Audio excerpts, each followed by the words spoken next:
아빠 저게 뭐야?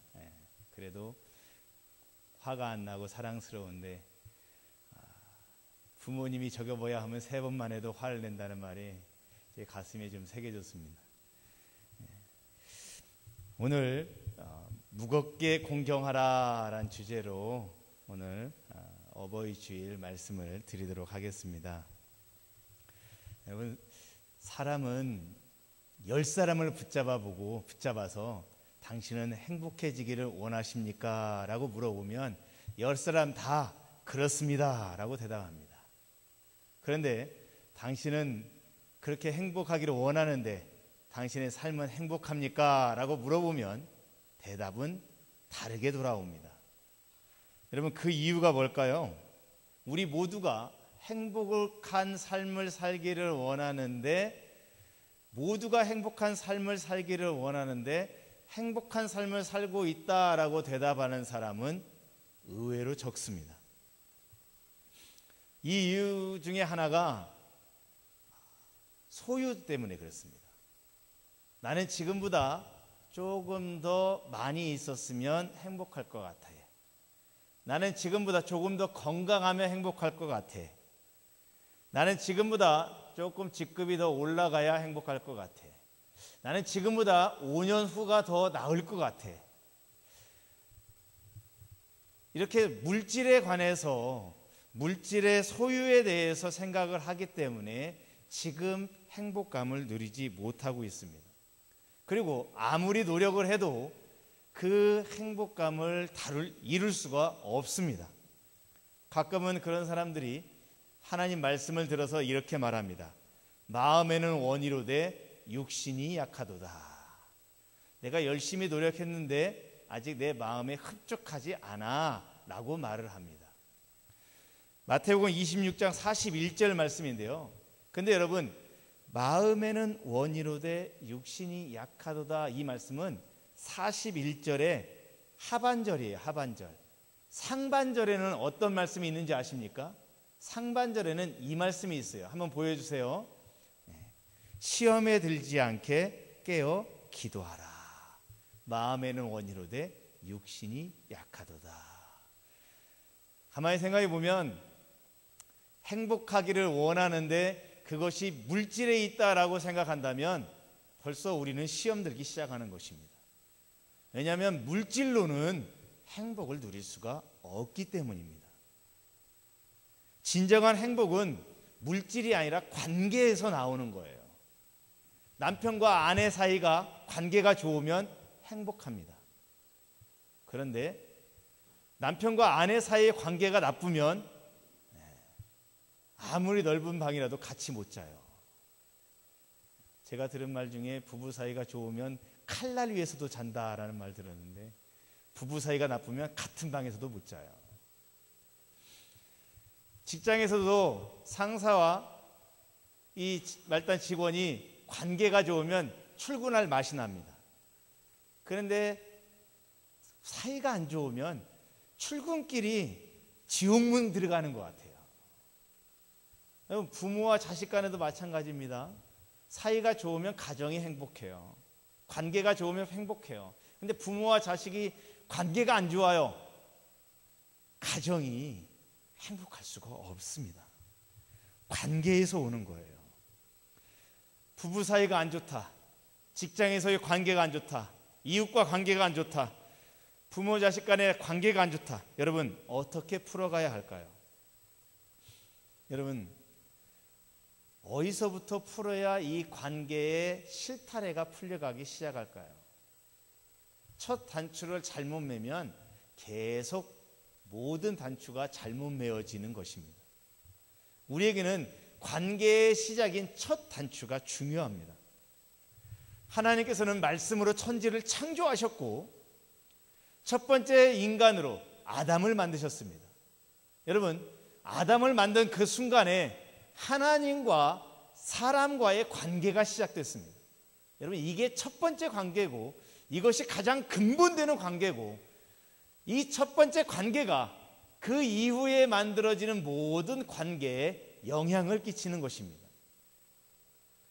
하나님께서 아담을 만드심으로 하나님과 사람 사이의 관계가 만들어졌고, 하나님께서 아담에게 하와를 만들어 주심으로 사람과 사람 사이의 관계, 부부 사이의 관계가 시작되어졌습니다. 그리고 그들을 통해서 이제 부모와 자식 간의 관계도 시작되어집니다. 첫 번째 단계는 하나님과 나와의 관계고, 그 다음에 부부 간의 관계고, 그 다음에 자녀과의 관계고, 그 다음에는 이웃과의 관계로 나아가는 것입니다. 우리는 이 첫 번째 관계가 바르게 되어져 있으면 두 번째, 세 번째 관계도 바르게 맺어갈 수 있습니다. 그런데 간혹 살다 보면 두 번째, 세 번째 관계에서 문제가 생길 수 있습니다. 그 문제는 어떻게 풀어갈 수 있습니까? 첫 번째 관계부터 바로 세울 때에 두 번째, 세 번째 관계도 점점 회복될 수가 있는 것입니다. 성경에 보면 이 첫 번째 관계, 하나님과 나와의 관계, 그리고 나와 이웃과 사람과의 관계, 이 관계를 동시에 얘기해 주는 것이 무엇이냐? 바로 십계명입니다. 십계명을 보면 제일 먼저 하나님과 나와의 관계가 기록되어져 있습니다. 1계명부터 4계명입니다. 그리고 사람과 사람과의 관계는 5계명부터 10계명까지 시작됩니다. 이 10계명만 보더라도 사람과 사람 관계가 먼저가 아니라 하나님과 나와의 관계가 먼저다라는 것이 보여집니다. 그리고 사람과 사람 사이의 관계 중에서 첫 번째로 나오는 것이 오늘 본문 말씀이죠. 오늘 본문 말씀 다시 한번 합독해 보도록 하겠습니다. 합독합니다. 너는 내 하나님 여호와께서 명령한 대로 내 부모를 공경하라. 그리하면 내 하나님 여호와가 내게 준 땅에서 내 생명이 길고 복을 누리리라. 아멘. 1계명부터 4계명까지를 하나의 계명으로 만들어 봅시다. 그러면 첫 번째고요. 5계명부터 10계명까지의 계명을 하나로 봅시다. 그러면 5계명이 들어갑니다. 하나님과의 관계의 계명과 인간과 인간 사이의 관계의 계명인데, 이 16절 5계명의 말씀을 가만히 살펴보니 이 5계명의 시작이 어떻게 되어집니까? 내 하나님 여호와께서 명령한 대로 하나님의 말씀대로 사람과 사람의 관계를 만들어 가라라는 것입니다. 사람과 사람 사이의 관계가 문제가 생겼을 때 세상 사람들은 그 문제 생긴 사람하고 술 한잔 하면 해결된다라고 말합니다. 그러나 여러분, 그건 사실 아니에요. 하나님과 나와의 관계가 바로 세워져야 사람과 사람 사이의 관계가 회복될 수 있는 것입니다. 오늘 이 5계명을 말씀할 때 뭐라고 말합니까? 내 부모를 공경하라, 이것이 5계명인데 뭐라고 말하고 있습니까? 여호와 하나님께서 명령한 대로, 말씀한 대로 하라라는 것입니다.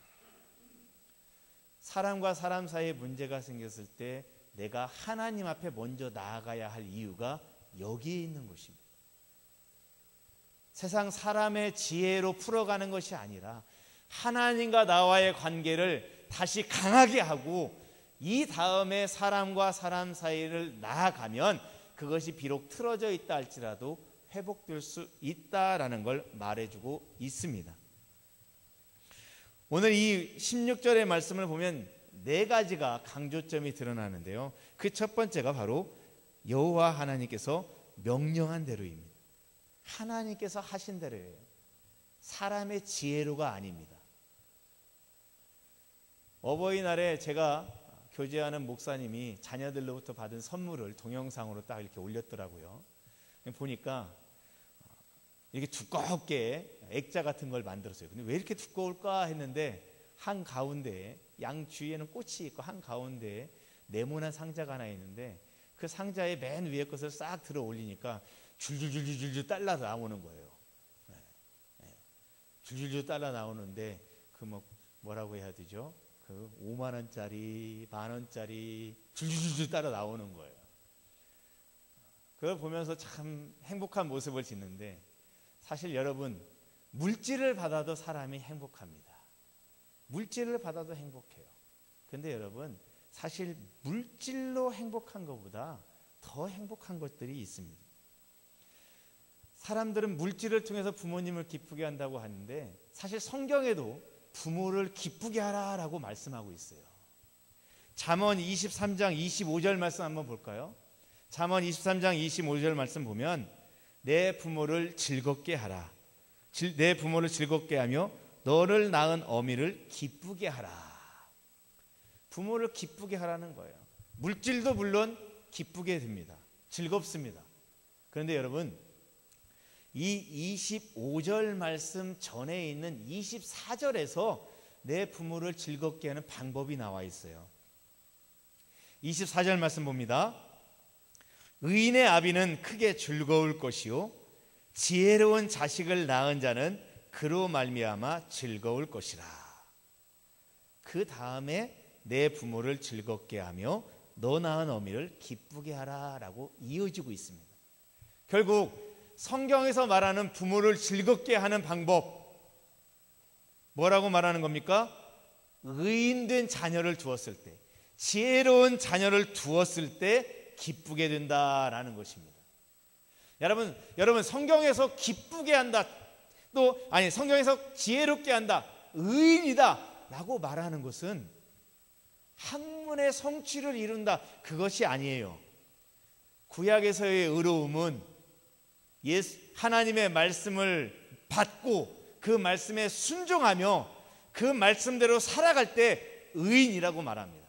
이게 신약에 와서는 예수 그리스도의 복음을 받아들여서 죄인 되었던 사람이 의인이 된 것, 죄사함을 받고 구원받은 것, 그게 바로 의인입니다. 믿음의 자녀를 두었을 때 부모의 마음이 기쁜 것입니다. 나는 예수 믿고 천국 가는데 내 자녀는 잘 살지만 예수를 안 믿어서 지옥 간다면 그걸 기뻐할 부모가 어디 있겠습니까? 아무리 천만금을 가지고 있다 할지라도 그 영혼이 지옥 간다면 그것을 기뻐할 부모가 어디 있겠습니까? 그래서 성경은 부모를 즐겁게 하긴 기쁜 것, 믿음의 자녀를 두었을 때 기쁘게 된다라고 잠언서는, 성경의 지혜서라는 잠언서는 우리에게 말씀하고 있는 것입니다. 여러분, 우리에게는 아버지 하나님을 아바 아버지라 부릅니다. 아버지 하나님이라고 부릅니다. 왜 하나님이 우리의 아버지 되십니까? 예수 그리스도를 통해서 우리의 아바 아버지 되십니다. 여러분, 가만히 생각해 보세요. 나에게 아버지가 있고 할아버지가 있고 계속해서 올라가 보십시오. 어디까지 올라가게 됩니까? 이 창조의 첫 번째 인간인 아담까지 올라가게 됩니다. 아담에게 있어서의 아버지는 누구입니까? 아담을 만든 사, 아담을 만든 분, 하나님이 아버지가 되는 거예요. 하나님께서 아담을 만드셨기 때문에 아버지가 되는 거고, 아담이 가인과 아벨과 셋을 낳았으니까 그들의 아버지가 되는 거예요. 나의 부모님들이 나를 만들어줬으니까 나의 아버지가 되는 거예요. 우리는 하나님을 아버지라고 부릅니다. 여러분, 아버지의 말씀에 잘 순종하는 자를 효자라고 말합니다. 하나님의 말씀에 잘 순종하는 성도가 바른 성도가 되는 것입니다. 결국 우리는 어떻게 나아가야 됩니까? 부모님의 말씀에 순종하는 자녀듯이 나의 아바 아버지 되시는 하나님 말씀에 순종하는 자녀가 되어져야 됩니다. 그게 바로 우리가 하나님 앞에 여호와의 명령대로, 여호와의 말씀대로 공경하는 것입니다. 이 본문 말씀 16절 말씀에 나오는 두 번째 것을 제가 좀 나중에 말씀드리고요. 네 번째부터 말씀을 드리겠습니다. 생명이 길게 될 것이다 라고 말하고 있습니다.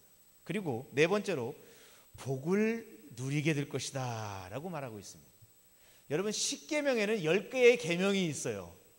그런데요, 이 10개의 계명을 잘 살펴보면 딱 한 계명에만 하나님께서 그것을 지켰을 경우에 축복해 주겠다라는 말씀이 있습니다. 그 계명이 5계명이에요. 내 부모를 공경하라. 그리하면 내 생명이 길고 복을 누리리라. 축복의 말씀이 붙어있는 계명은 딱 이 한 계명밖에 없어요. 그 말은 하나님께서 이 말씀을 특별하게 생각하시는 거예요.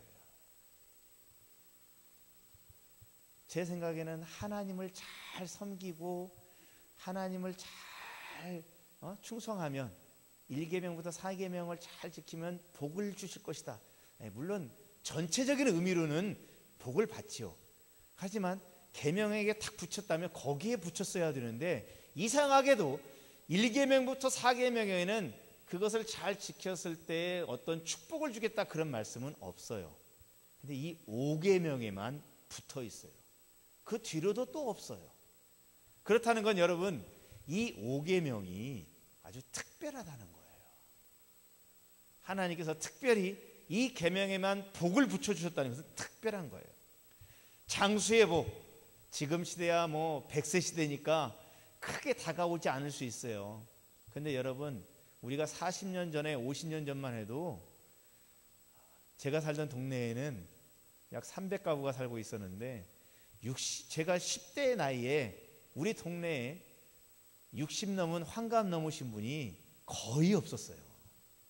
그 시대에 장수라는 개념을 받아들이는 것은 오늘날 100세 시대의 장수의 개념을 받아들이는 것과는 다를 것입니다. 분명 다를 거예요. 그만큼 하나님께서는 이 장수의 복을 시대에 따라 조금씩 느낌은 다르지만 큰 축복으로 말씀하고 계십니다. 또 하나, 복을 누리리라. 복을 누리는 게 얼마나 큽니까? 얼마나 좋은 것입니까? 복을 받은 사람은 있어도요, 복을 누리는 사람은 또 다릅니다.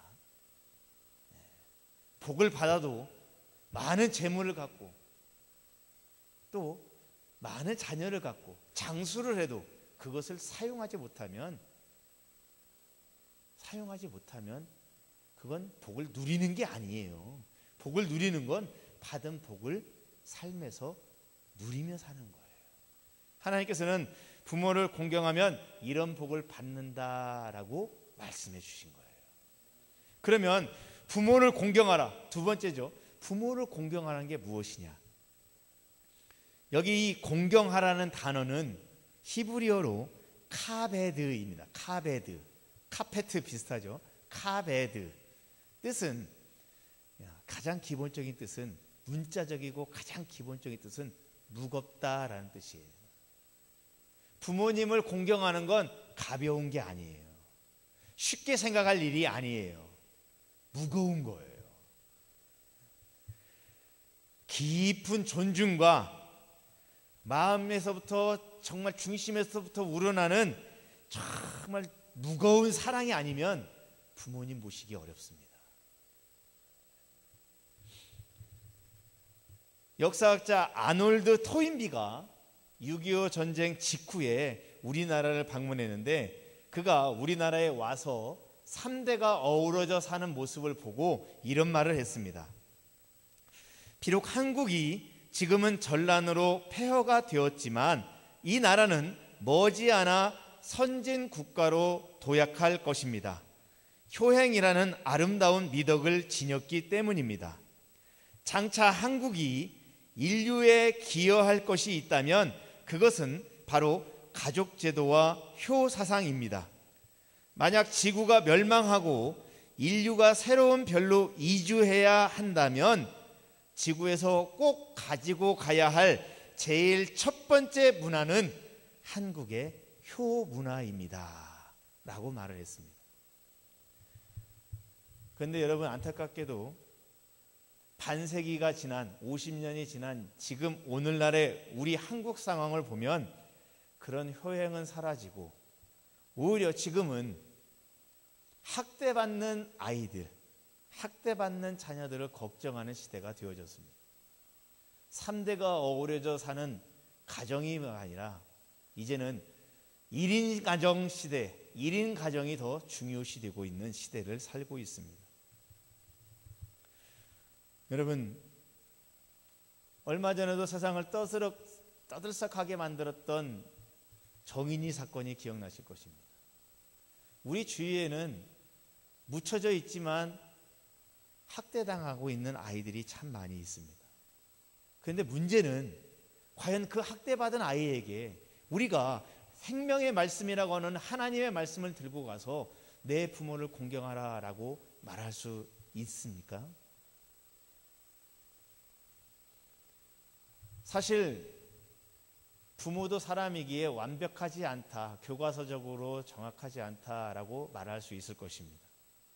어쩌면 부모가 부족하기에 도덕적으로도 문제가 있을 수 있고, 또 부모가 또 그 위의 부모로부터 정신적이고 육체적인 폭력을 당할 수도 있습니다. 또 부모의 경제적인 무능력으로 인해서 자녀가 고통받을 수도 있고, 마음의 상처를 받아서 부모와 연락을 끊고 살아가는 아이들도 있을 것입니다. 그들에게 부모를 공경하라라는 말을 우리가 전하기가 쉽지 않습니다. 또 그들도 그 말씀을 받기가 너무나도 어려울 것입니다.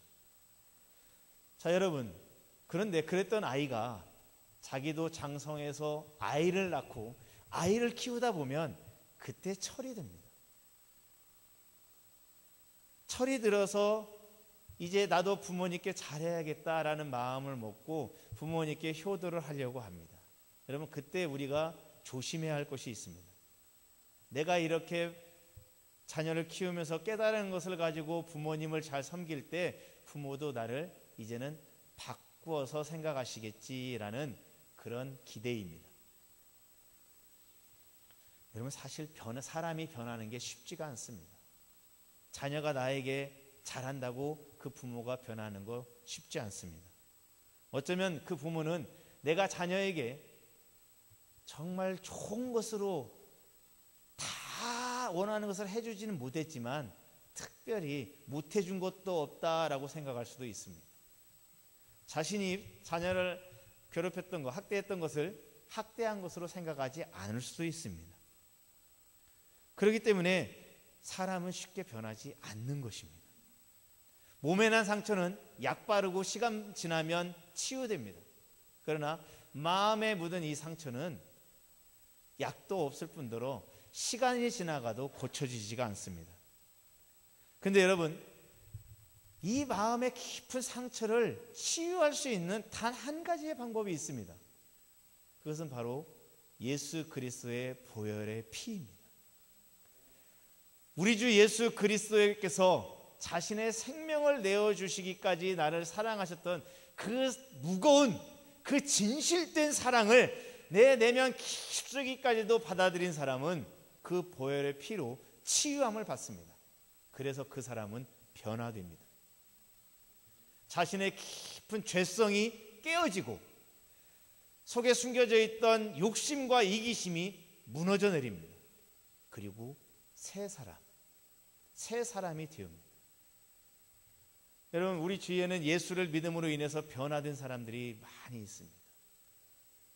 성경에도 많은 사람들이 등장하는데 가만히 보면 그들의 처한 상황이 각각 다릅니다.